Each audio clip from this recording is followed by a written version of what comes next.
Everyone. तो ये sound जो आपने सुना अभी, ये आप तक कैसे पहुंचा और ये आपको कैसा लगा? सुनने में अच्छा लगा, तेज लगा, धीमा लगा? तो इन्हीं चीजों को आज हम डिस्कस करते हैं।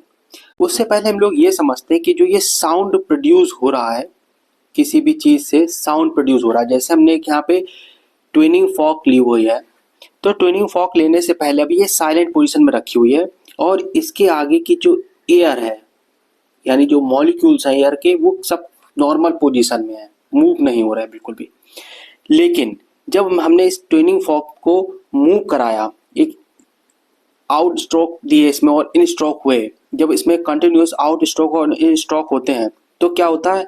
रेयरफेक्शन होता है, यानी साउंड आगे की तरफ बढ़ता है। अब साउंड आगे की तरफ बढ़ता है तो क्या होता है कि जो मॉलिक्यूल्स होते हैं उन तक वाइब्रेशन जाता है, फिर वो वाइब्रेशंस आगे वाले पे शिफ्ट कर देता है और फिर वापस अपनी पोजीशन में आ जाता है।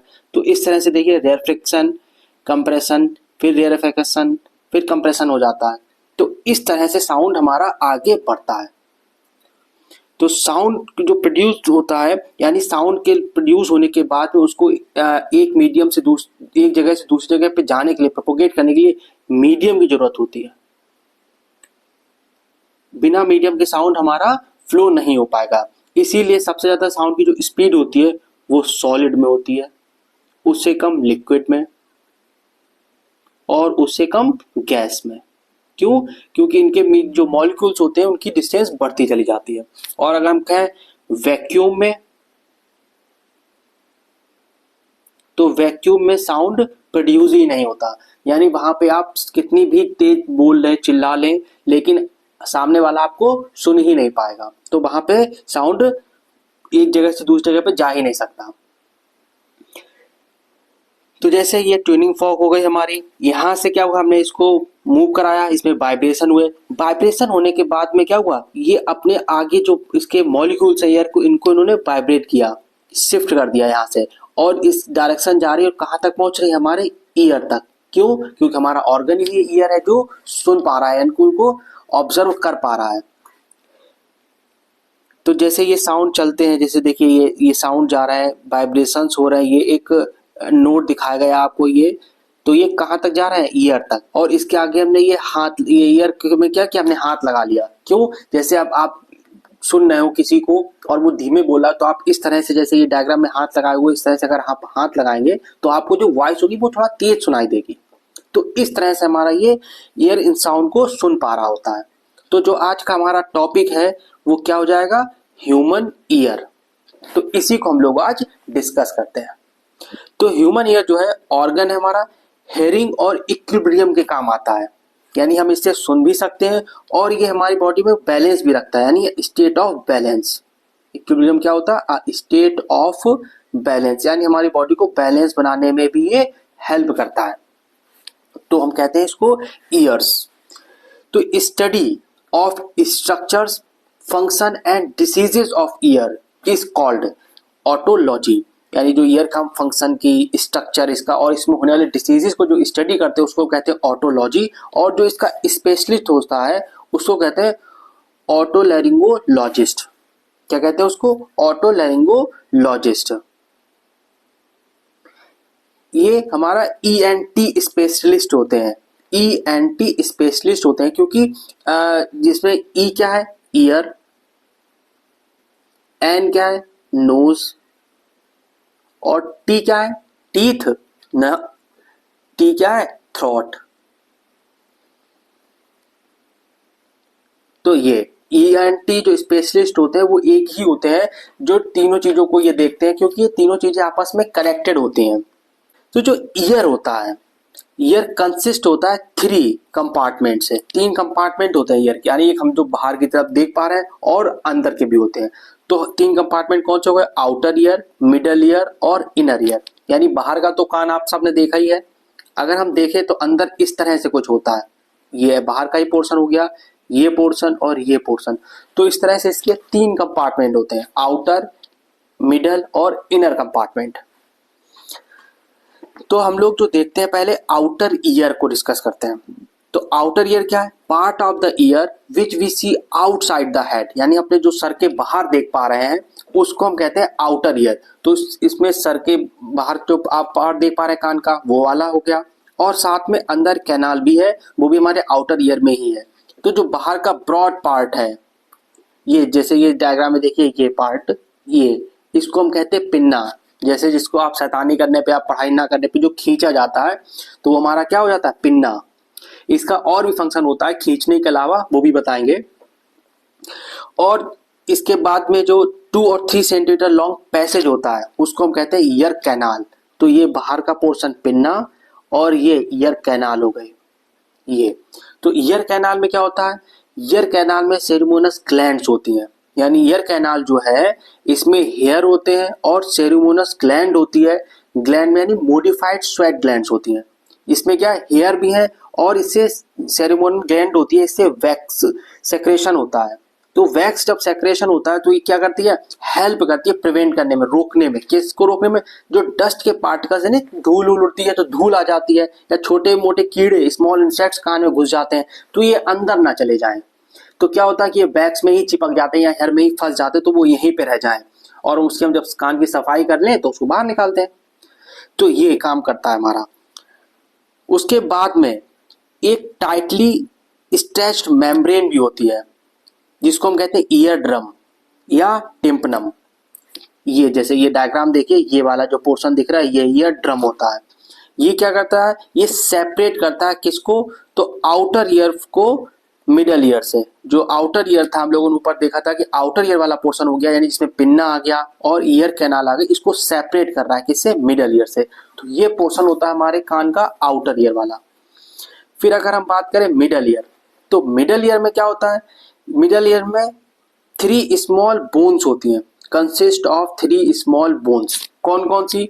एक होती है हैमर, ये कोई बोन नहीं है, हैमर की तरह स्ट्रक्चर वाली, हैमर की तरह स्ट्रक्चर वाली एक बोन होती है, जिसको हम कहते हैं मेलुअस।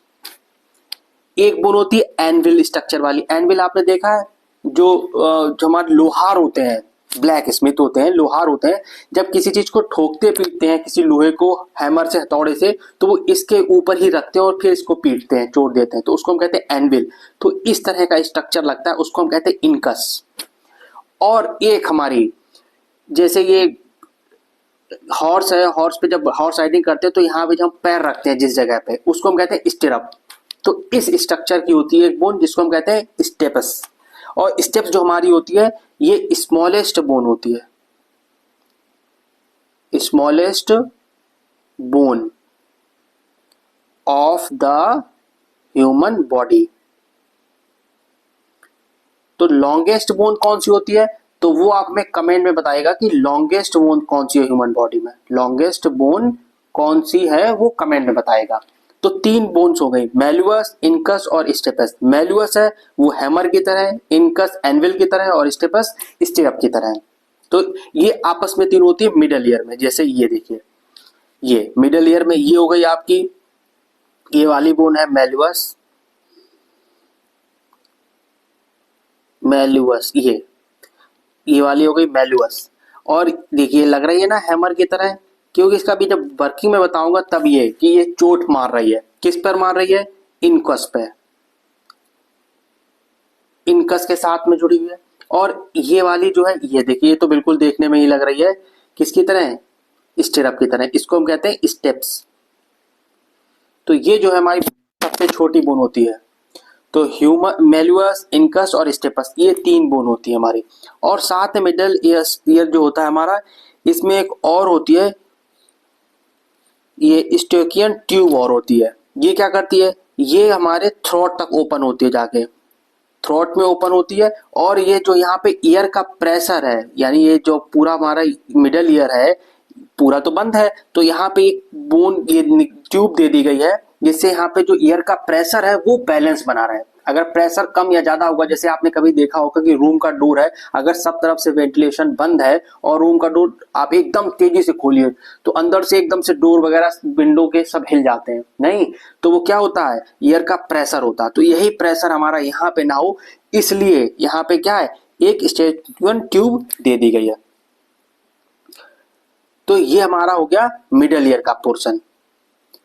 और ये स्टेक्वेंट ट्यूब हो गई, तो ये करती क्या है, equalising the air pressure on both the side of the ear drum. Ear drum के दोनों साइड का जो प्रेशर है उसको बैलेंस रखती है, इक्वलाइजिंग करती है। फिर इसके बाद में आपका अगला पोर्शन आ जाता है इनर ईयर का। इनर ईयर में क्या होती है, एक क्वाइल्ड ट्यूब होती है। क्वाइल्ड ट्यूब होती है, उसको हम क्या कहते हैं, कॉक्लिया। ये जैसे ये देख सकते हैं, ये देखिए डायग्राम दिख रहा हो जो कॉक्लिया, ये क्वाइल ट्यूब होती है, इसको कहते हैं कॉक्लिया। इसका जो एक पॉइंट है वो कनेक्ट होता है किससे, तो मिडल ईयर से, through the elastic membrane Oval window. ये कॉक्लिया का एक पोर्शन ये ओवल विंडो बोलते हैं, जो ये हमारा कनेक्टेड होता है मिडल ईयर से, मिडल ईयर से कनेक्टेड होता है। और कॉक्लिया में लिक्विड फिल होता है, जिसमें क्या होती है, नर्व सेल्स होती हैं जो सेंसिटिव होती हैं साउंड के लिए। नर्व सेल्स होती हैं इसमें जो साउंड के लिए सेंसिटिव होती हैं। और जो इसका अगली साइड होती है, other side of the cochlea is connected to the auditory nerves. Auditory nerve से कनेक्ट हो जाती है, which goes into the brain, और जो ब्रेन में जाती है, तो उनको हम कहते हैं कॉक्लिया। तो ये हमारा हो गया कॉक्लिया। अब अगर हम कान के ईयर के तीनों पोर्शन को मिलाते हैं, कौन कौन से, आउटर ईयर, मिडल ईयर और इनर ईयर, अगर इन तीनों को मिलाएं तो कुछ इस तरह से हमारा ईयर दिखाई देता है। ये देखिए, ये वाला पोर्शन हमारा हो गया आउटर ईयर, मिडल ईयर और इनर ईयर का। और इसमें जो ये सेमी सर्कल कैनाल्स होती हैं, ये वाली, ये स्ट्रक्चर आपको दिख रहा होगा, ये हमारा बैलेंस बनाने रखती है। तो ये हेयरिंग में नहीं हेल्प करती, तो इसके लिए हमने इसको अगले जो डायग्राम होगा उसमें इनको हटा दिया, सिर्फ हम हेयरिंग वाले पे अपना ध्यान देंगे। तो ये बाहर वाला जो हो गया पिन्ना, इसके ये और पार्ट है छोटे छोटे, उनके जो क्या नाम है वो सारे यहाँ पे दिए गए हैं। ये कार्टिलेज बोन्स की, हाँ, ये बनी होती हैं। तो ये इस तरह का हमारा है, ईयर कैनाल है, ईयर ड्रम है। देखिए ईयर ड्रम, ये जो ओवल शेप में ये पोर्शन हमारा जो मिला हुआ है, ये देखिए, ये हमारे स्टिरअप है, यहाँ तक जा रहा है। ये सबसे छोटी बोन हो गई, ये तीनों हो गई। तो इस तरह से ये तीनों हमारी मैल्यूअस, इनका स्टेपेज हो गई।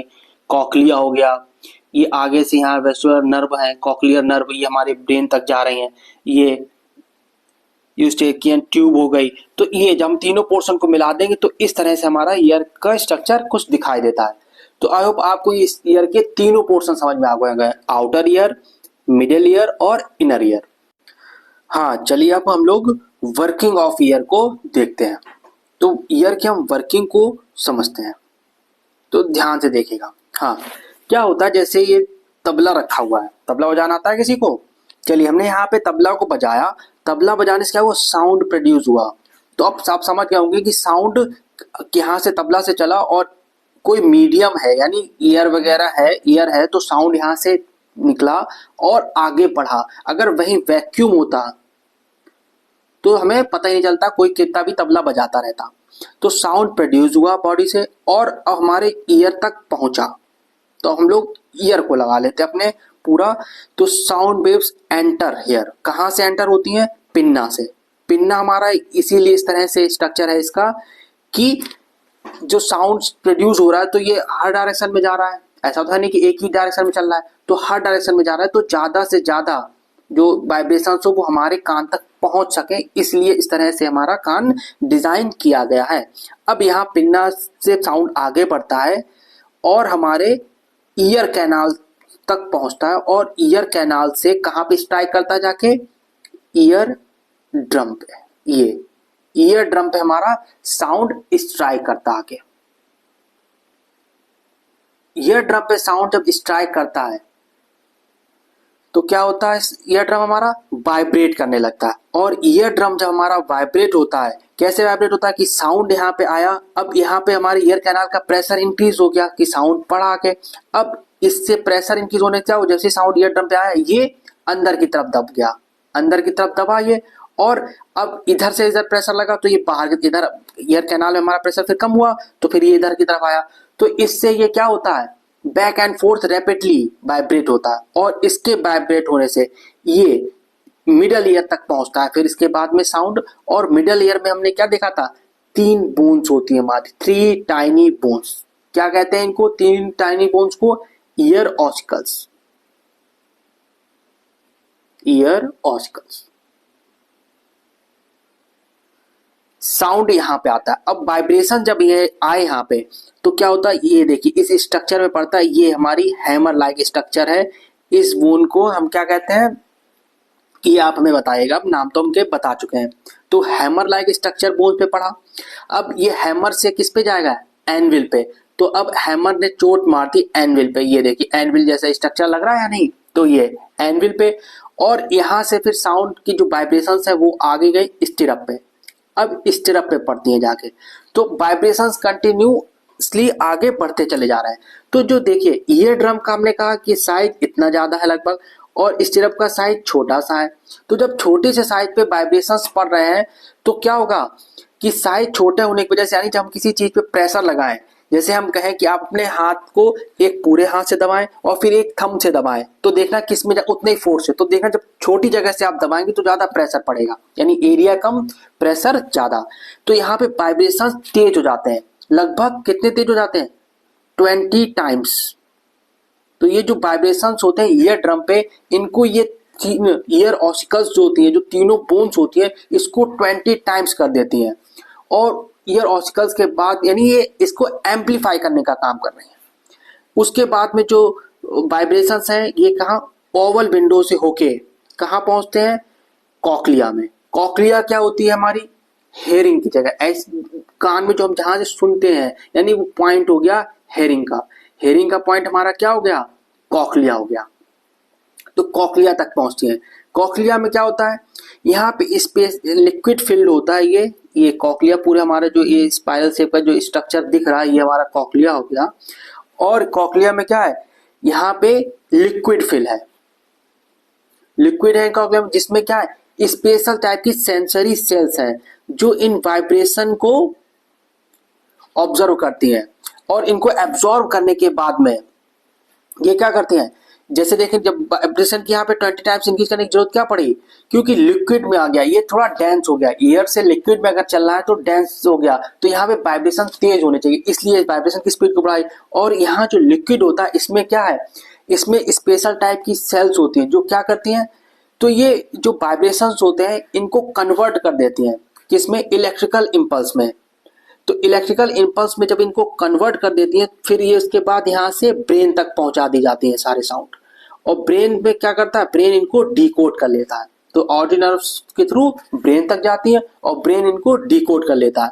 तो इस तरह से हम इन साउंड को सुन पाते हैं। और जो ये सेल्स होती है कॉकलिया में, इसमें क्या पावर होती है, तो इसमें एक ये भी पावर होती है कि ये इनको पहचान पाती है कि जो हम बोल रहे हैं वो लाउड साउंड है या फीबल साउंड है, साथ ही साथ हाई फ्रिक्वेंसी है या लो फ्रिक्वेंसी है। तो ये सब ये चीजें पहचान पाती हैं। हम बोल रहे हैं तो हमारी आवाज कैसी लग रही है, अगर हम साउंड बजा रहे हैं वो कैसा साउंड प्रोड्यूस कर रहा है, तो ये सब ये क्या करते हैं, डिस्टिंग्विश कर लेते हैं इनके बीच में। तो इस तरह से हमारा ये ब्रेन इनको डिकोड करता है। तो आई होप आपको ये वर्किंग ऑफ ईयर क्लियर हो गई होगी। अगर क्लियर हो गई होगी तो इसके बाद हाँ, ये जो मैंने ये चीज बताई है सब आपको पॉइंट, वो मैंने यहाँ पे नोट डाउन कर दिए। अगर आप एक बार इसको पढ़ना चाहें तो पढ़ सकते हैं कि sound waves are collected by the pinna, passes through the ear canal, fall on the ear drum. उसके बाद में ear starts vibrating back and forth rapidly. फिर ये साउंड ट्रांसफर कर दिए जाते हैं vibrations to the ear ossicles. Ear ossicles यानी MIS पे एम्पलीफाई करता है जो वाइब्रेशंस को more than 20 times and passes on liquid in cochlea. Cochlea में जो लिक्विड होता है वहां पे पास कर देता है। फिर वहां पे सेंसरी सेल्स प्रेजेंट होती हैं कॉकलिया में जो कन्वर्ट करती हैं वाइब्रेशंस को किसमें, नर्व इंपल्सेस से। और ये दूर ले जाए जाते हैं, वहां से ब्रेन तक ले जाए जाते हैं नर्व फाइबर्स के थ्रू ऑडिटरी नर्व्स तक, एंड वो ब्रेन तक पहुंचा देती है और वहां पे ब्रेन उसको डिकोड कर लेता है। तो यही पॉइंट है जो मैंने अभी बताए थे वो यहाँ पे लिख दिए हैं। तो यहां तक आपको समझ में आ गया होगा। इसके लिए मैंने कुछ क्वेश्चंस दिए हैं। आज बच्चों की डिमांड थी कि सर टॉपिक पढ़ाने के बाद क्वेश्चंस कुछ दे दिया करिए, तो ये कुछ क्वेश्चंस दिए हैं। तो जो आप मैंने यहाँ पे बताई हैं चीजें वही सारी इस क्वेश्चन में पूछी गई हैं। तो अगर आपने अच्छे से इसको एक बार पढ़ा होगा तो ये सारे क्वेश्चंस आप कर पाएंगे। और इनके जो रिप्लाई है, आंसर है, वो आप रिप्लाई जरूर करिएगा कमेंट में। ठीक है, तो क्वेश्चंस क्या है, पहला क्वेश्चन जो है, in the middle ear the vibrations are amplified by the three bones namely the, तो उनके आपको नाम बताने। The part of internal ear responsible for hearing is, तो इंटरनल ईयर में कौन सा पार्ट है जो रिस्पॉन्सिबल है हेयरिंग के लिए। नेक्स्ट क्वेश्चन है, which part of the year collects the vibrations from the year. Next, the border between the middle and inner ear is formed by, ध्यान रखना मिडल एंड इनर ईयर पूछ रहा है, ना कि आउटर और मिडल ईयर, ठीक है ना। और नेक्स्ट पूछा है, ear drum is also called, तो ईयर ड्रम को और क्या कहते हैं। तो अगर आपने ये स्ट्रक्चर और ये सारे पॉइंट अच्छे से देखे होंगे तो इन पांचों क्वेश्चंस के आंसर आप इजीली बता देंगे। तो आई होप आपको आज का टॉपिक क्लियर हो गया होगा, और आज हम इस वीडियो को यहीं तक रखते हैं। और हाँ, शेयर और सब्सक्राइब करना आप ना भूलें। Thank you.